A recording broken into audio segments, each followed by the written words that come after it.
At the beginning of 43rd year, a woman from Norfolk, Virginia, overwhelmed by despair after losing her baby in the 7th month of pregnancy, sought help from the well-known medium Edgar Cayce. What happened during that spiritual session shook her to the core. The soul of her unborn child manifested through Cayce and shared astonishing revelations about the fate of infants who were never meant to be born.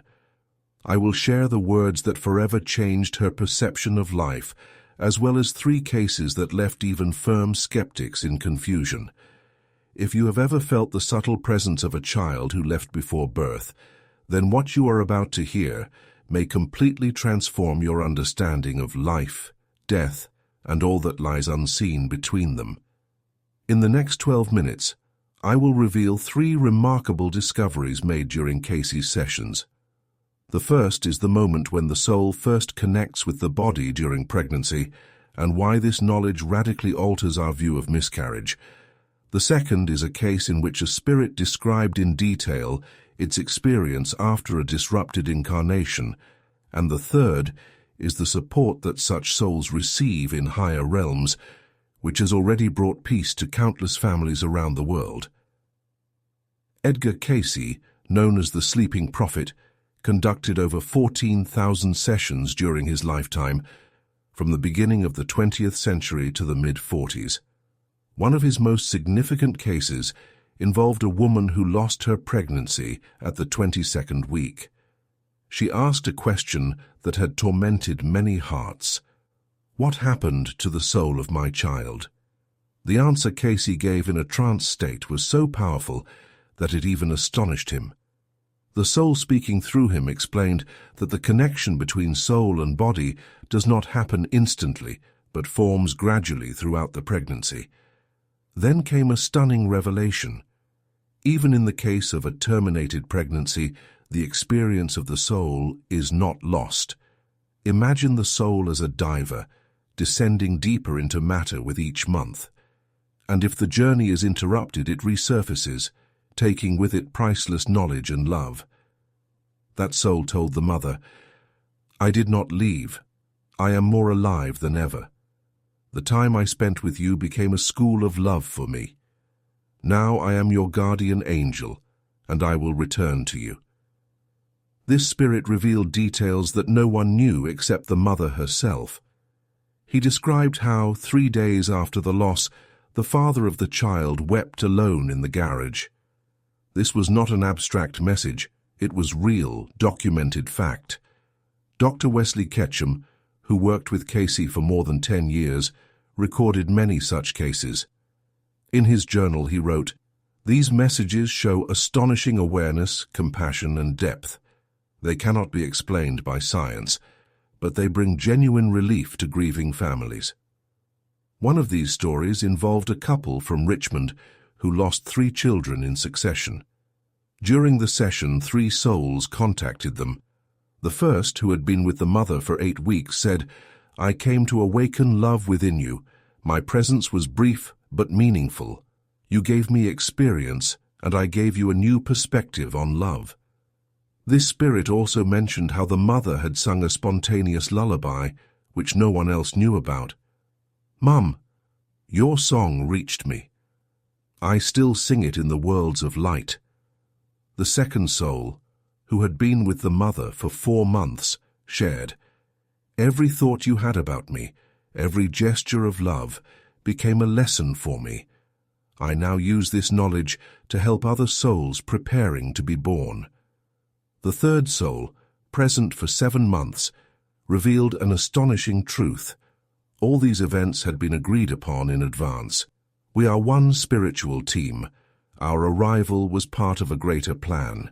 You did not lose 3 children. You gained 3 guardian angels. These souls even specified the exact date of the next conception, the 15th of April in the 43rd year, and described the future child, including a birthmark. Exactly 11 months later, a boy was born with that very mark on his shoulder. Moreover, he claimed that every night he was visited by his 3 brothers and sisters. Researcher Ian Stevenson from the University of Virginia studied this case thoroughly. In his notes from the 67th year, he remarked, "The accuracy of this information goes beyond the realm of coincidence. It is either genuine contact with another world or a phenomenon not yet understood by science." A woman from Baltimore who had lost her baby in the 28th week heard from the spirit of her child, "I was met by beings of light. In the spiritual world, there are entire cities for souls like mine. We are not lost. We are trained helpers, serving humanity." This soul explained that such children become comforters to others. Every rainbow, every unexpected sense of peace, that is us. We are the living bridge between heaven and earth. The soul of a child who passed away before birth in Baltimore conveyed through the medium, "The love you gave me over the course of 28 weeks did not disappear. It became a beacon, helping other souls find their way home. Every one of your prayers, every song, and every dream about the future is energy that heals hearts across dimensions." An equally remarkable story took place in Charleston. A woman who had lost twins at the 24th week of pregnancy came to a session. Both spirits made contact simultaneously, finishing each other's sentences just as they had done in the womb. "Mum, we were learning to be a team even before birth. Our mission is to show that souls can cooperate despite the boundary between life and death. We are still twins, only now, in another realm." These souls explained that twins who depart together often become spiritual guides, especially for families who have endured multiple losses. They send signs, 2 cardinals, 2 flowers, 2 beams of light. Moreover, they predicted to their mother the date of her next marriage, the exact number of children she would have, and even the future profession of her son. And everything happened just as foretold. Edgar Cayce often emphasized that the 7th month of pregnancy plays a special role. Until that time, the soul is free to move between the earthly and spiritual planes. But starting from the 7th month, the connection with the body strengthens, and thus a loss becomes a deeper spiritual event.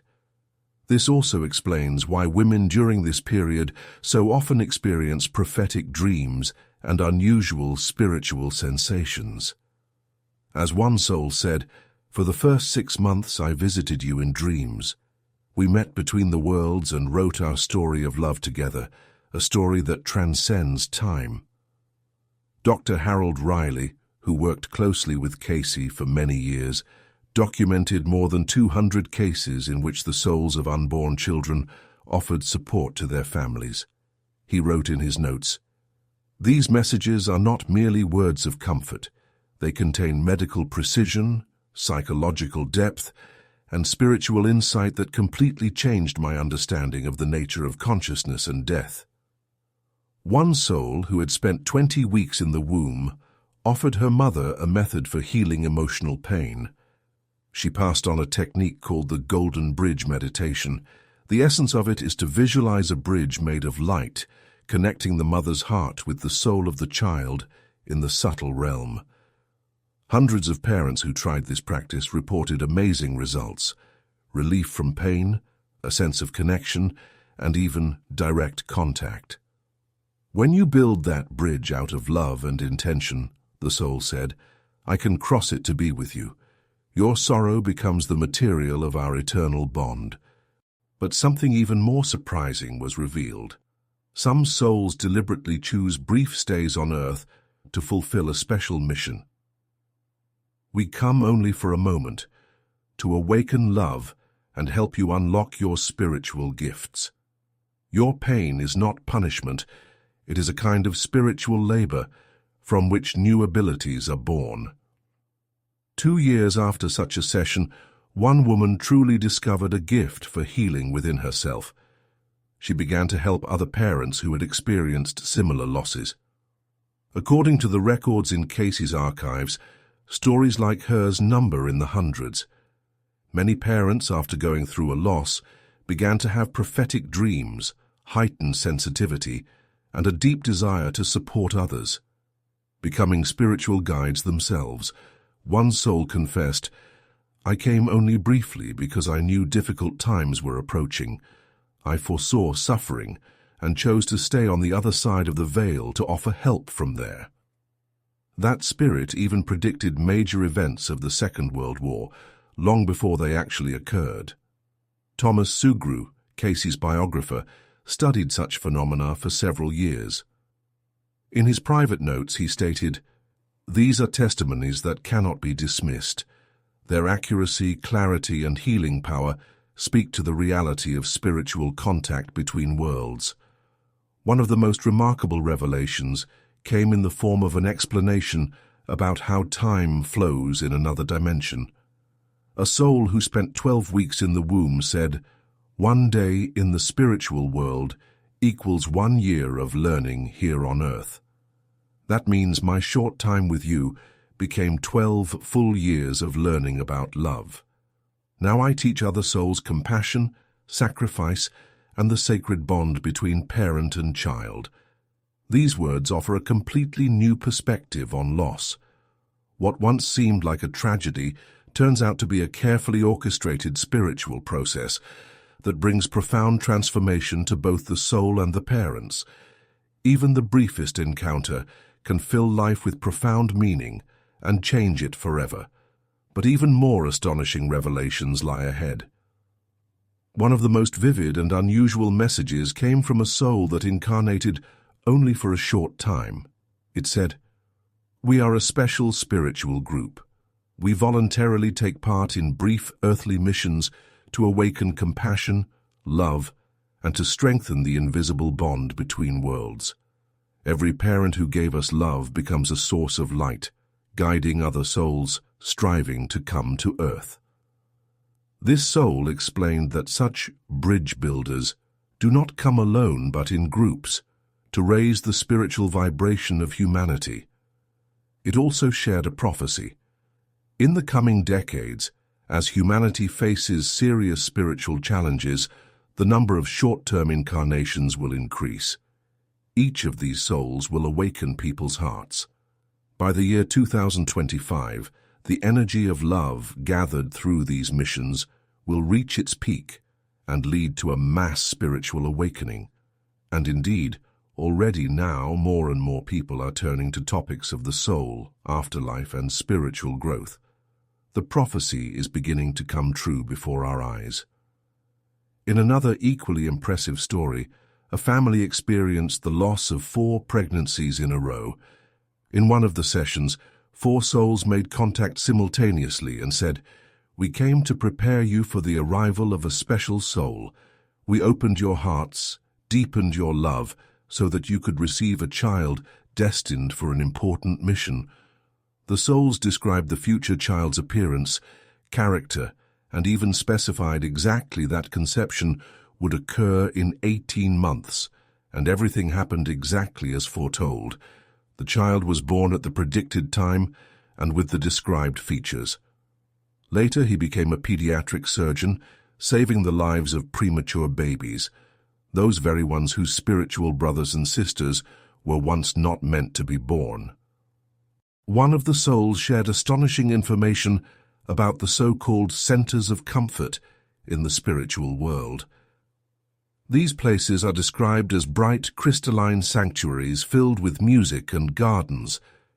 There, souls learn and play, but most importantly, they send waves of love to those who are grieving. "I serve in one of these centers," the spirit shared. "Every day we send healing waves to parents mourning their children. If you suddenly felt unexpected relief at your darkest moment, that was our sign. I am not just the soul of an unborn baby," it added. "I am your guardian angel. I have been with you from the very beginning, and I will remain forever. I know your heart from the inside because I grew within it." Cayce's secretary, Gladys Davis, received letters from hundreds of families who had experienced contact with unborn children after sessions. In her memoirs, she confessed, "The sincerity, consistency, and power of these testimonies leave no room for doubt. These are not fantasies. We are truly dealing with real communication from another world. The comfort and hope these contacts brought were truly priceless. One particularly important revelation came from a spirit who explained how a mother's emotions are perceived during pregnancy. Every joy you felt echoed in me tenfold. Every worry I experienced as a sign of love. Thanks to you, I studied the entire spectrum of human emotions in an atmosphere of safety and warmth. Now this experience helps me guide other souls. The same spirit shared that during pregnancy, it was simultaneously in the physical body and in the spiritual realm, where it received knowledge from higher mentors. I received the best of both worlds, your love on earth and the wisdom of teachers in heaven. When my time in your womb ended, I completed my path with honor as a student of love and compassion. Another spirit who had been in the womb for 30 weeks reported that souls who do not reach birth often return to the same family when conditions are right. I will come back to you, Mom. When your heart is healed and filled with light, you will recognize me immediately. By my gaze, by my touch, it will feel like a reunion with a long-lost part of yourself. And so it happened. After 2 years and 4 months, the woman became pregnant again, and when she held the newborn baby for the first time, she had no doubt. It's him. I recognized him. According to the Association for Research and Enlightenment, there are dozens of such stories. Parents confidently claim that their children returned, and this is confirmed through dreams, signs, and the behavior of the newborns. But perhaps the most touching message came from a spirit who called himself a love amplifier. He said, "Every drop of love you gave me became fuel nourishing the souls of thousands of parents around the world. Your love did not disappear. It transformed into a stream filling various dimensions with light and healing." This spirit explained that even the briefest pregnancy creates special reservoirs of love, spiritual sources accessible to any woman who has lost an unborn child. At the very moment when a mother somewhere on earth weeps from loss, she can draw strength from the love you created. Your pain becomes healing for another. Your loss, the salvation of someone else's soul. This is the highest arithmetic of love. Nothing disappears.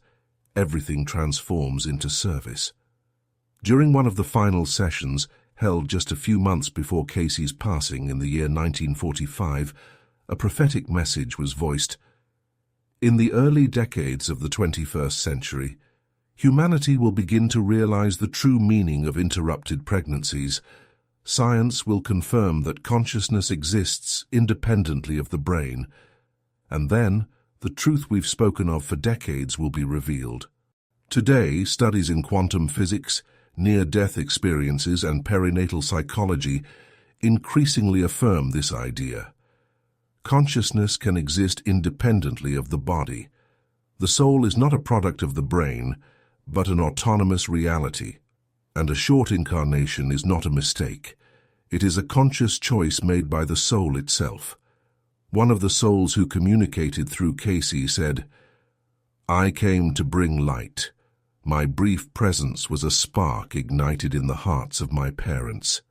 Because of me, they now feel more deeply, see further, and empathize more strongly.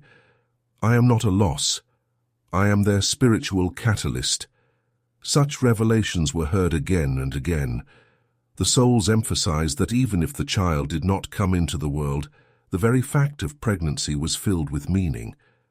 None of them considered their existence meaningless. And no love ever vanishes.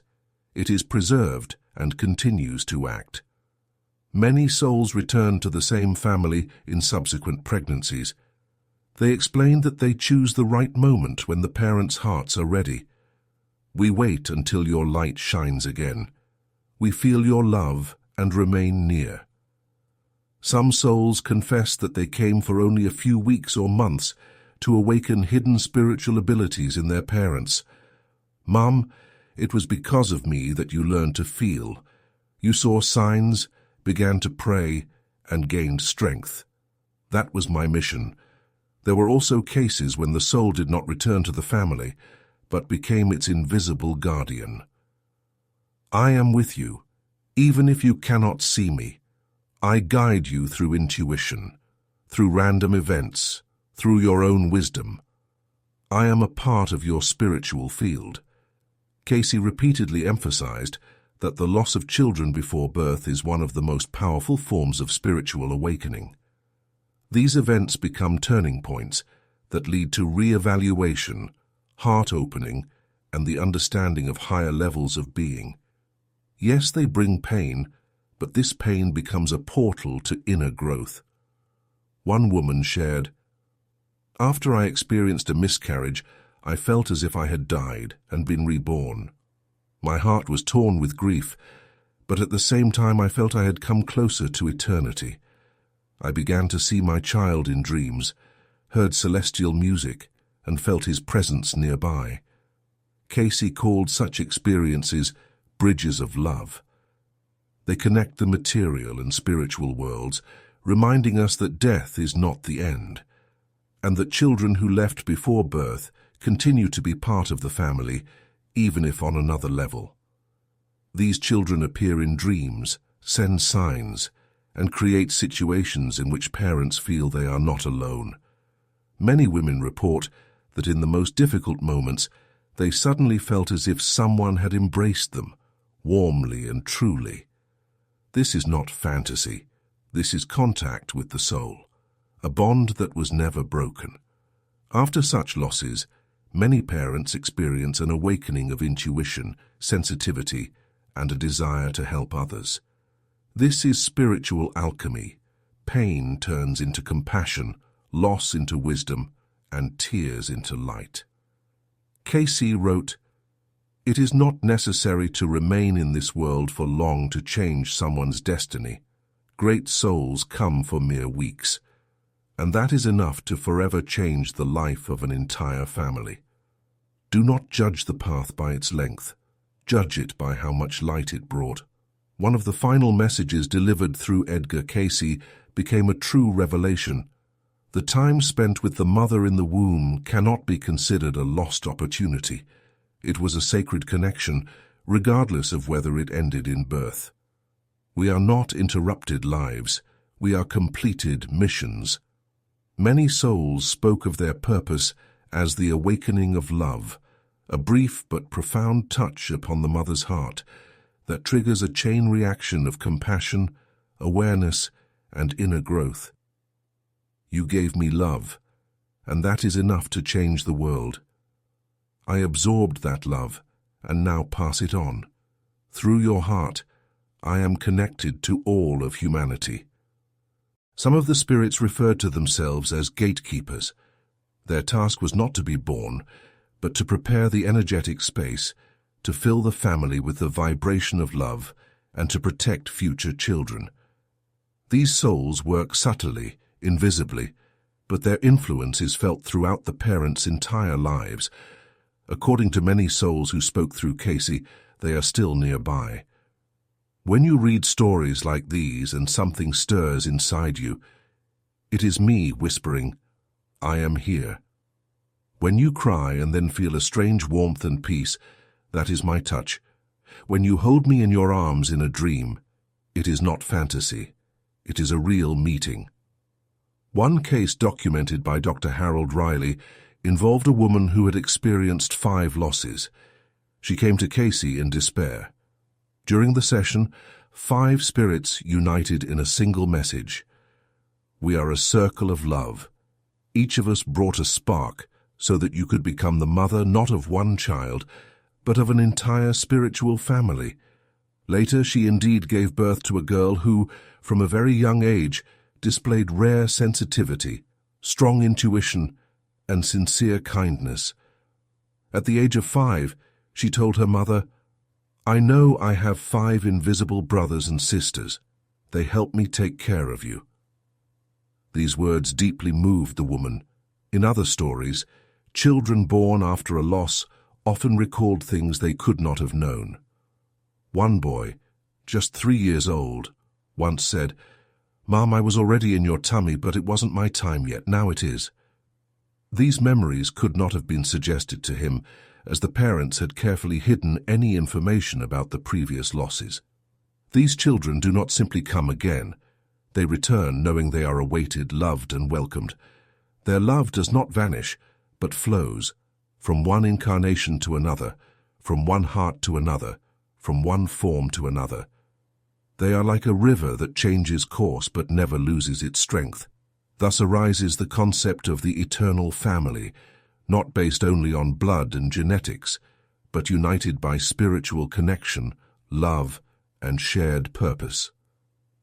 Every child who departed before birth remains a part of this spiritual family, as a guardian, inspirer, guide, and companion.